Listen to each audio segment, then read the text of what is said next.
Kenapa kolbu itu menjadi spesial? Karena yang punya akses kepada yang maha spesial itu hanyalah kolbu. Bahasa Arabnya fa'innahu al-alimu billah. Yang kenal Allah itu cuma si kolbu. Kalau otak ini dia nggak kenal Allah. Jantung yang bentuknya seperti buah sanubar itu dia juga nggak kenal Allah. Yang kenal Allah itu bernama kolbu rohani. Yang dulu semua kita pernah bertemu dengan yang menciptakannya. Sebagaimana disebutkan dalam surah Al-A'raf, alastu bi rabbikum qalu bala syahidna. Jadi Allah itu pura-pura nanya sama kita ya. Alastu, bukankah aku Rabbmu? Rabb di situ artinya yang ciptain kamu, yang ngatur kamu, yang buat kamu sekarang. Apa jawaban semua roh? Qalu bala syahid. Qalu itu artinya mereka. Berarti semua roh. Jadi Donald Trump ada di situ, Ahok ada di situ, ya, Jokowi ada di situ, Prabowo ada di situ, Habib Rizik ada di situ, semuanya ada di situ, semuanya. Saya ada di situ, antum ada di situ, ada semua di situ, ya. Lalu apa kata mereka? Syahidna, kami betul-betul menyaksikan ya Rabb. Syahidna itu beda dengan ra'ayna atau nazarna. Syahidna itu betul-betul udah ada buktinya. Itu disebut syahidna. Kami betul-betul telah membuktikan bahwa engkau ini Allah. Maka ketika ada ayat di surah Ali Imran, syahidallahu annahu la ilaha illa huwa wal malaikatu wa ulul ilm qa'iman bil qisti, sampai akhir ayat. Kalimatnya syahidah. Ternyata yang bersaksi itu bukan hanya roh. Yang memulai bersaksi adalah Allah itu sendiri. Syahidallah. Allah bersaksi. Malaikat bersaksi. Lalu orang-orang yang berilmu bersaksi. Yang berilmu itu siapa? Itulah si kolbu. Makanya kemudian dia ditaruh setelah malaikat. Jadi jika antum itu kenal Allah, dia langsung wow. Wow dan setelah malaikat. Itu sebabnya orang-orang yang kenal kalbunya kenal Allah. Ditulis dalam kitab ini, man arafa qalbahu arafallah. Yang kenal kalbunya karena kalbunya dulu pernah ketemu Allah, maka dia akan kenal lagi Allah. Yang sudah bisa mengingat kalbunya, dia akan bisa mengingat Allah. Maka beliau ukur kita itu sebenarnya sudah ingat Allah atau belum.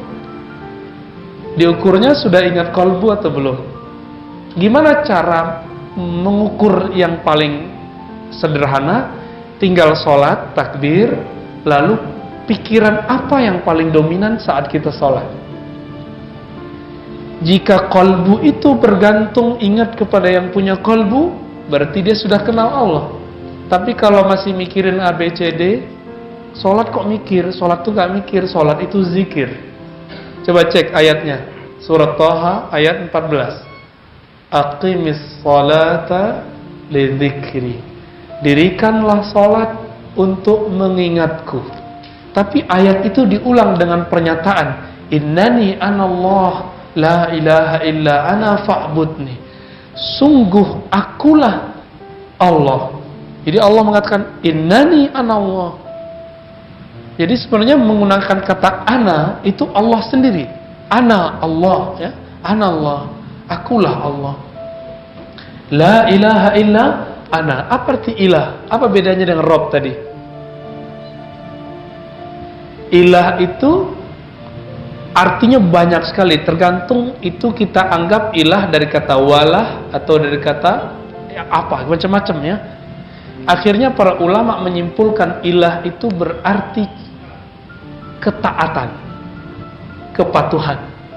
Ilah itu saya patuh sama orang, itu jadi ilah saya. Gitu. Apalagi ilah itu berarti hub, cinta. Ciri-ciri orang yang jatuh cinta kepikiran mulu. Maka kalau kita sering ingat sesuatu, ngecek sering ingatnya, bawa sholat.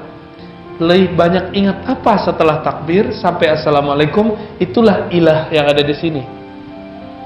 Itu yang kemudian dihilangkan di situ, di ayat itu. La ilaha illa ana. Tidak ada ilah selain aku. Maksudnya, jangan kamu cinta selain aku. Jangan kamu patuh kepada selainku. Terjemahan Sanskertanya sembah. Sembah itu artinya respect. Apa arti respect? Hormat. Maka kata sembah di kampung saya, sembah kami sampaikan kepada Dato, itu artinya bukan menyembah, artinya ta'abbud, ubudiyah. Itu dibedakan. Sembah di situ artinya hormat. Nah, inilah persoalan yang menjebak banyak orang. Akhirnya dia benci kepada sahabatnya, benci kepada ulama yang menerjemahkan Al-Quran. Kenapa di Quran kata ilah diartikan Tuhan? Oh, itu nggak benar. Tuhan itu pimpinan dewa. Kamus mana begitu? Ya. Akhirnya di Masjid Majestic lantai 4 itu ada tulisan tiada Tuhan selain Allah, ditulis di depan, dicoret sama orang yang sok tahu itu. Lalu dia tulis sendiri pakai spidol jelek banget, ilah. Tiada ilah selain Allah. Kan jadi lucu. Ini memundurkan terjemahan. Jadi bolehkah menerjemah ilah menjadi Tuhan? Ulama kita yang lebih dulu kenal Islam siapa? Ulama itu yang nyoret itu ulama nggak tuh? Ya, dosa besar dia itu. Karena dia sudah memburukkan, merusak pandangan di masjid. Ngaji dong ya, jangan cuma ke satu ustadz yang mengatakan yang nggak lolos bahasa Indonesia itu ya. Kalau kita nggak kuliah di Indonesia, nggak nyantri di Indonesia, cuma belajar di luar, pulang kursus aja lagi ya. Jangan nyala-nyalain terjemahan yang sudah dibuat ulama. Ulama yang sudah 20 tahun ngaji di Madinah, di Mekah, namanya Syekh Abdul Rauf Al-Jawi As-Sinkili ya. Singkil ya. Itu Aceh sono. Itu 20 tahun ngaji di Mekah Madinah.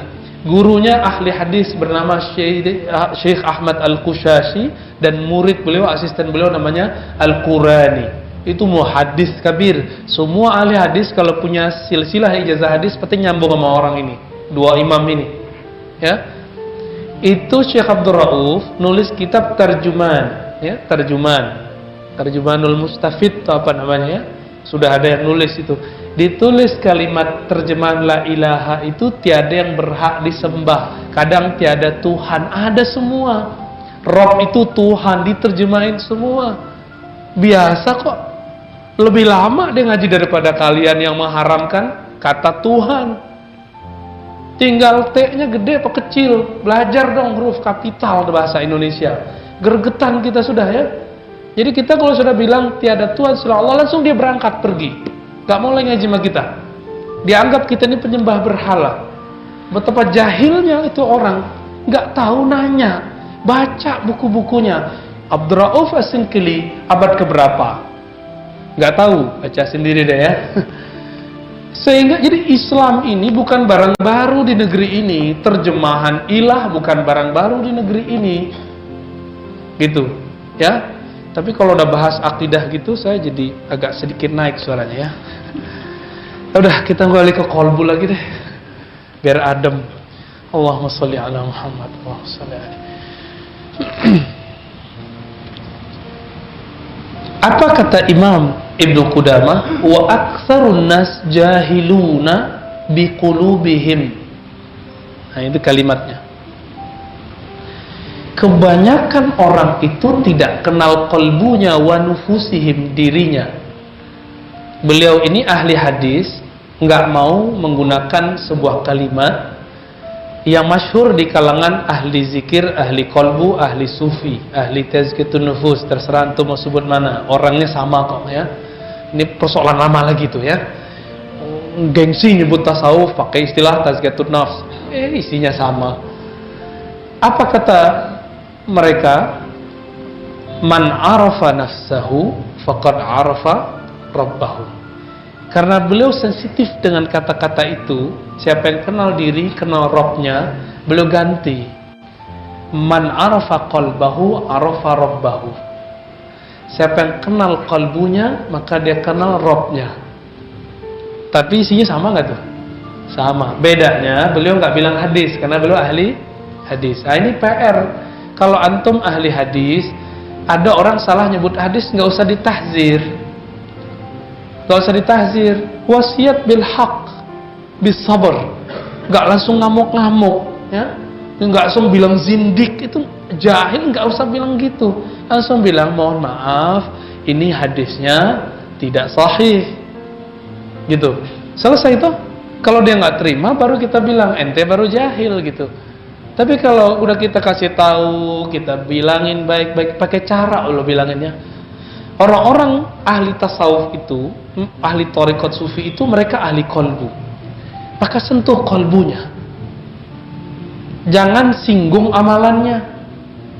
Mazhab fikih dia sudah beda sama kita. Sekali singgung mereka, antum ngomong kolbu aja dia nggak terima. Gitu.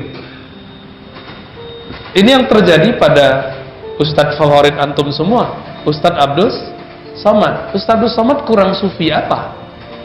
Kurang ahlu sunnah aswaja apa?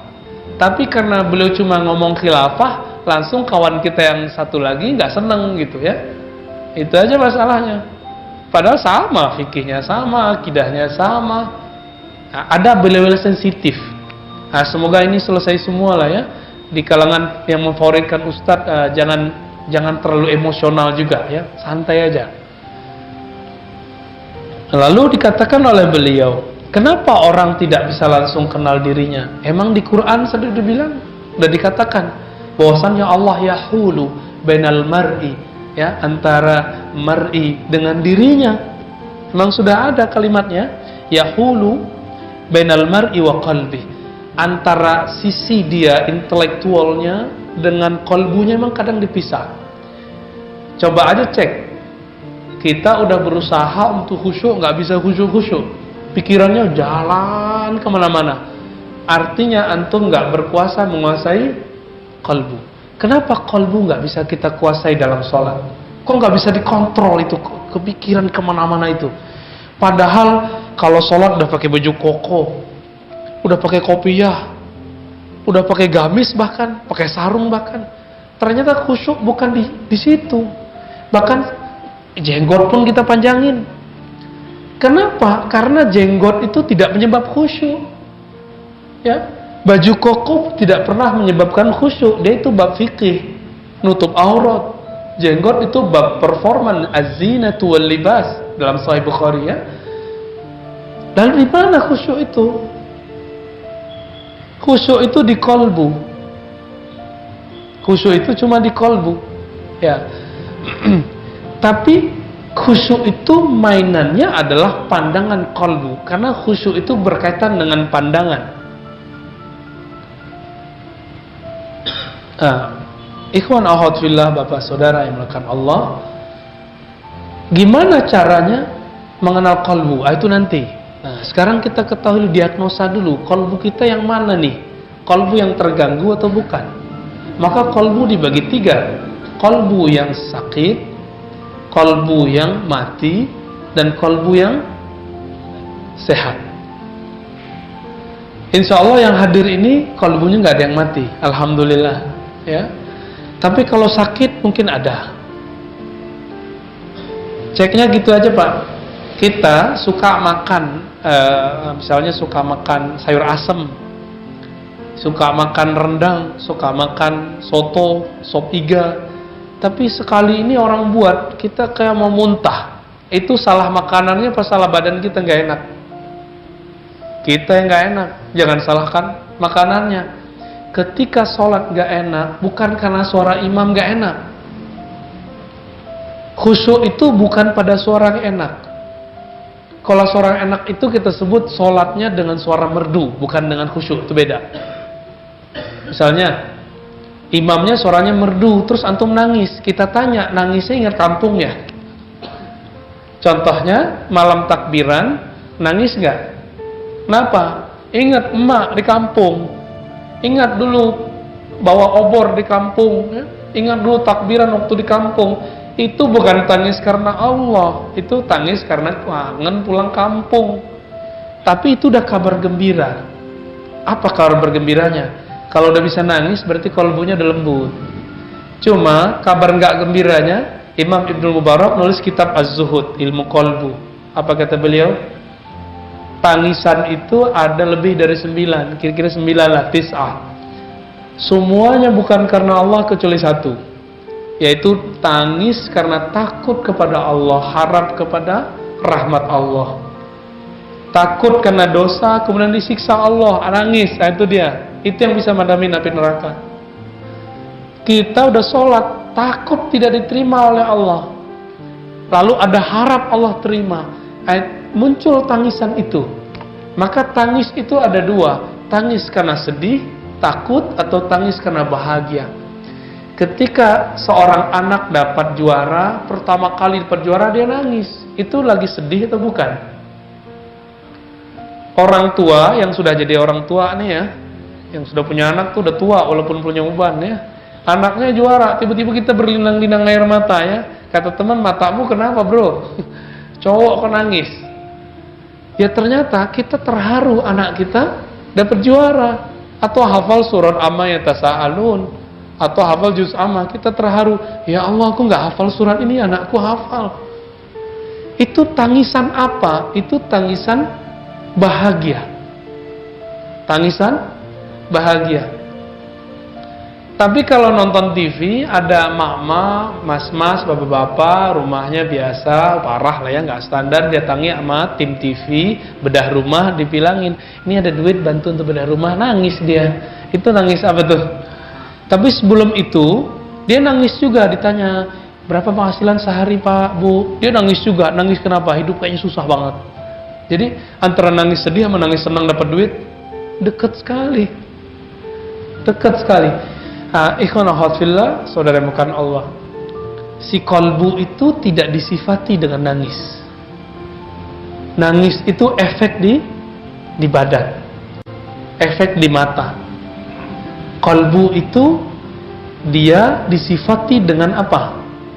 Yang tadi, bahagia atau sedih. Tapi kalau nangis itu di luar. Kenapa kita terhalang untuk mengakses kalbu, sehingga kita tidak bisa mengenal yang punya kalbu, yaitu Allah Ta'ala? Jawabannya sederhana. Di sini banyak sekali ya disebutkan perumpamannya. Kita bisa ringkas kembali ke karya Imam Ghazali. Imam Ghazali mengatakan, menukil sebuah hadis dari Nabi SAW, sesungguhnya syaitan laula yahumuna ala qulubi bani Adam, seandainya syaitan itu tidak menutupi kalbu manusia. Kita manusia bukan? Manusia ya? La nazaru ila malakutis sama. Tentu mereka akan tembus pandang melihat alam kerajaan langit. Di langit sana ketika Nabi Mi'raj, di langit pertama ketemu Nabi Adam alaihi salatu wassalam, langit kedua Nabi Isa dan temannya Nabi Yahya, terus sampai ke langit ketujuh ketemu Nabi. Benar gak? Berarti di sana, di langit sana yang gaib itu, ada para malaikat, ada para nabi alaihi salatu wassalam. Maka jika antum sudah diberikan kebeningan kalbu, akan dikasih hadiah oleh Allah Ta'ala, bertemu mereka, bertemu Rasulullah Sallallahu Alaihi Wasallam dalam kalbu. Ini yang dikatakan oleh Rasulullah, man ra'ani fil manam faqad ra'ani.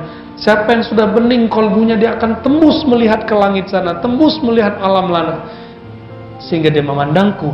Ketika dia memandangku, itu benar-benar aku. Fa inna syaitan la yatamassalu bi, karena syaitan tidak bisa menyerupai aku. Tapi kenapa kita tidur kok nggak lihat Rasulullah? Kok yang terlihat Avanza lagi, ya, Alphard lagi, Pajero lagi, rumah lagi, proyek lagi, ini lagi. Kenapa itu yang muncul? Nggak usah sedih.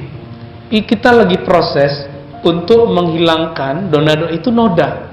Noda itu yang terpancar, itulah yang tampak. Teman-teman semua, Nabi mengatakan, an-nasu niyamun idza matu intabahu. Orang-orang itu sebenarnya dia tidur. Kita itu tidur. Orang tidur melek atau merem. Jadi nggak bisa lihat kan? Ketika mereka mati, basirah pandangan matanya baru bangun, baru jaga, baru melek. Makanya Umar mengatakan mutu qabla an tamutu, sebelum kamu benar-benar mati, kamu melek dululah tentang alam akhirat. Itu disebut mati sebelum mati. Gimana caranya? Sebelum betul-betul memejam mata dan tidak pernah lagi membukanya, maka kita belajar zikir, zikir memejam mata. Nah, itu ada tekniknya. Ya. Ada caranya, dan itu diijazahkan guru kita dari gurunya sambung sampai kepada Ali bin Abi Thalib, kepada Abu Bakar, kepada Umar, Utsman, kepada Abu Hurairah, Salman Al-Farisi, dari Nabi Shallallahu Alaihi Wasallam. Nggak bid'ah. Tapi ada orang yang tidak punya pemahaman itu, tapi dia nggak ngerti, dia buat hukum. Oh, nggak boleh zikir pejam mata, mirip sama Buddhis. Dari mana itu ya? Kalau begitu antum yang pakai tasbih mirip Buddhis dong. Ya. Kita pergi haji pakai baju ihram nggak ada jahitnya, mirip apa pendeta biksu nggak? Mirip sekali. Ya, warnanya aja bedanya. Maka Imam Ghazali mengatakan manusia itu punya roh. Rohnya itu satu jenis dengan malaikat. Jadi ini kabar gembiranya. Jadi antum itu punya roh. Rohnya itu makhluk langit. Tapi nyampe di sini kok pesek-pesek gitu ya. Kok ada yang brewok, ada yang enggak gitu ya. Ada yang macam-macam deh. Ada kemajuan perut, ada yang kemajuan pipi, macam-macam. Kenapa beda? Nah, ini tubuh. Ini tubuh mirip kayak hewan. Mirip persis. Kita punya bulu, si monyet punya bulu. Jadi jangan bangga dulu kalau dadanya berbulu ya. Itu saudaranya sama gorila tuh. Ya, jangan bangga dulu kuat ya. Itu kalah sama kerbau. Kalah. Maka ketika kita betul-betul jadi manusia, kita nggak hanya ngurusin tubuh. Antum silakan ikut fitness, tapi jangan dewakan tubuh ini. Ya, sengsara nanti ya. Capek. Yang emang kerjaannya harus butuh wajah gagah, cantik, jangan terlalu memanjakan muka ini. Suatu saat dia akan keriput kok. Ya. Wajah yang cantik itu kan yang kita baca dalam iftitah. Wajah tuh, wajahnya itu wajah apa? Bukan wajah ini, tapi wajah qalbu.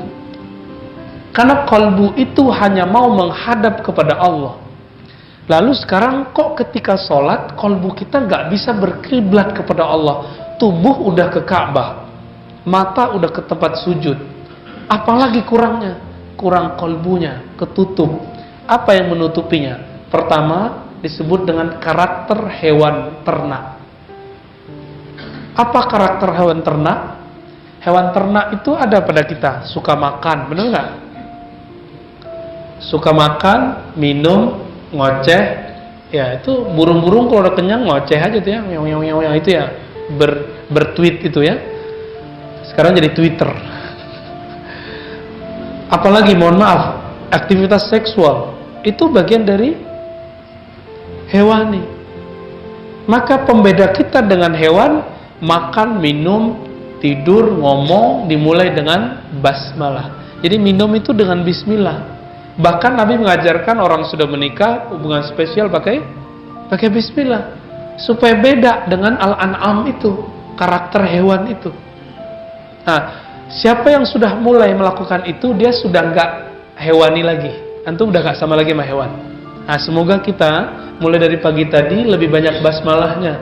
Bismillah mau jalan, bismillah mau makan. Jadi beda hewan dengan manusia yang kenal Allah. Makan apa? Makannya orang kenal Allah, dia makan karena ingin kuat mengabdi kepada Allah, supaya kuat nanti berdiri di hadapan Allah, supaya kuat nanti jalan menafkahi hamba Allah bernama anak istri. Itu. Maka makannya orang yang kenal Allah bukan karena dia ingin memenuhi perutnya, bukan karena ini enak nih, enggak. Udah begitu belum? Kita latihan ya sama-sama. Ntar malam yang mau makan, coba ya Allah, saya mau makan karena ingin mengabdi kepada Engkau. Tolong kuatkan satu suap ini untuk menjadi modal untuk ibadah kepada engkau dalam ibadah formal ataupun ibadah sosial. Antum kerja itu kan ibadah juga. Saya bolehkah sholat itu kalau nggak ada orang lihat, terus sholat maghrib saya buat 2, boleh nggak? Kan nggak ada orang lihat. Kalau antum udah buat ibadah itu masuk ke wilayah kerja, kerja itu ibadah loh ya. Kerja itu ibadah. Beranikah saya korupsi waktu? Beranikah saya korupsi duit? Nggak berani. Kenapa? Saya anggap ini ibadah. Langsung dipandang sama Allah. CCTV nggak perlu. Nggak perlu. Coba mulai besok pagi, ketika bangun katakan, ya Allah, aku sekarang mau ibadah sosial. Kerja. Coba rasain nikmatnya hidup. Sehingga kita dari bangun tidur sampai tidur lagi itu bersama Allah. Sujudnya orang kerja adalah kepatuhan, tidak korupsi. Rukuknya dia adalah menghormati pakem-pakem dari Allah.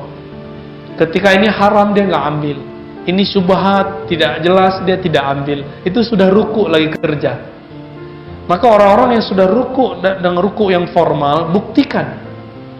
Ketika orang beda sama kita masih respect, kita kasih tahu dengan baik. Kita jadi atasan, ada kesalahan di tim kita nggak hardik dia. Kenapa? Kita pribadi yang ruku. Kalau nggak, antum an'am. Ya, sama kal an'am, balhum adol. Balhum adol itu apa? Nggak disebutkan di situ. Balhum adol itu disebutkan di Quran ayat yang lain. Ya, masih di surat-surat yang berdekatan juga, bahkan di dalam surat itu juga. Maka disebutkan di Quran seperti kamasalil kalb, seperti anjing guguk. Anjing guguk itu sifatnya buas. Ini yang disebut.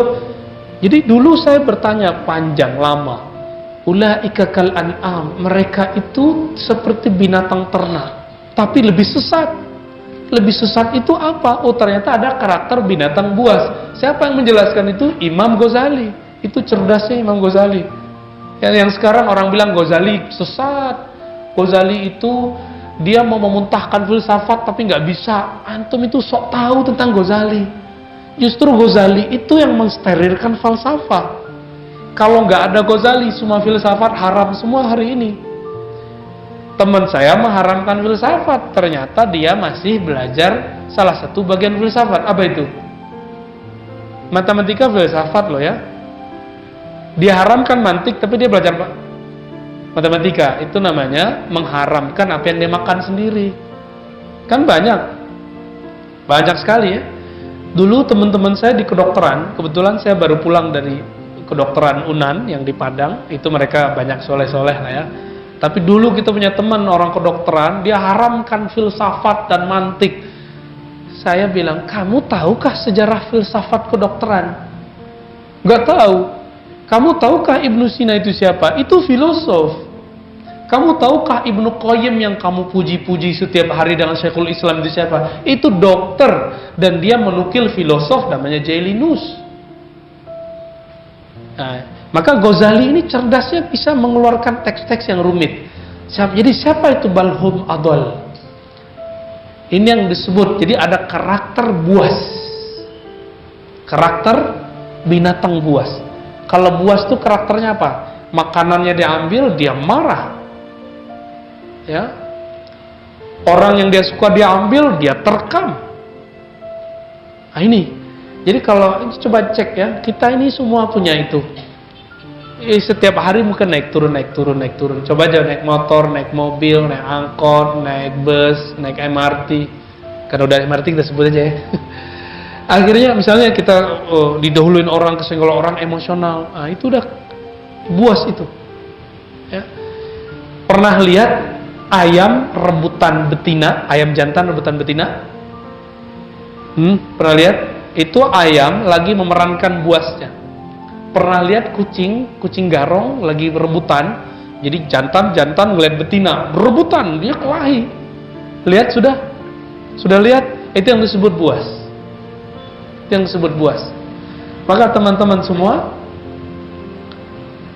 ini yang membuat kalbu kita tidak bisa langsung mengakses kepada Rabbul Arwah, kepada yang menciptakan kalbu, ciptakan roh. Ini karakter itu. Makanya Allah mensyariatkan puasa. Puasa itu untuk dua jenis. Apa kata Nabi SAW? Ya, puasa itu apa tadi? Nahan makan ya.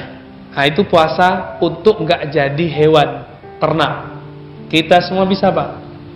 Kita semua bisa. Biar nggak jadi hewan ternak, cukup puasa dari pagi sampai sore. Tapi ternyata di hadis Imam Bukhari dan Muslim, Nabi berkata, "Idza kana saumu yaumu saumi ahadikum." Jika pada hari kamu berpuasa, ada orang qatalahu, ingin ngajak dia tengkar. Apalagi? Au syatamahu, ngajak perang mulut, dihardik, ngajak debat. Apa kata Nabi? Falyaqul inni shaim. Katakan aku shaim.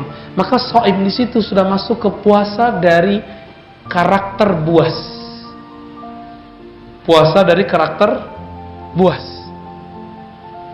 Udah puasa dari karakter buas belum? Emosional. Sudah belum? Belum?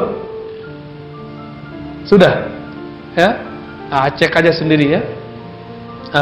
Dalam hal ini maka Imam Ghazali, ya, Imam Ibnu Jauzi, Ibnu Qudamah yang mengikhtisar kitab ini kemudian mengatakan inilah yang disebut madakhil iblis. Maka nanti ada karakter ketiga, karakter syaitaniyah. Sukanya apa? Sukanya nipu, sukanya manas-manasin orang, besar mulut tapi penakut aslinya. Nah ini, kalau karakter itu ada pada seseorang, kalau dia jadi politisi, dia jadi politisi syaitani. Dia suka bikin gaduh, jadi provokator. Jadi provokator. Kalau dia ustadz, dia bikin gaduh jamaah. Ada juga ustadz syaitani itu ada, bikin gaduh jamaah. Ya, semoga kita nggak ada itu semua. Maka mesti ini dipuasakan juga. Tapi puasa ini bukan dengan puasa fisik atau puasa emosional tadi. Puasanya cuma satu. Memuasakan pikiran dari banyak pikiran, lalu mengaktifkan kalbu untuk zikir. Mana dalilnya? Dalilnya ada di hadis, ada di Quran ya. Kalau di Quran kan banyak. Ala bidzikrillah tatma'innul qulub, kita sudah tahu semua. Surah Ar-Ra'd ayat 28. Kalbu hanya tenang, steril kalau dia nyebut nama Allah.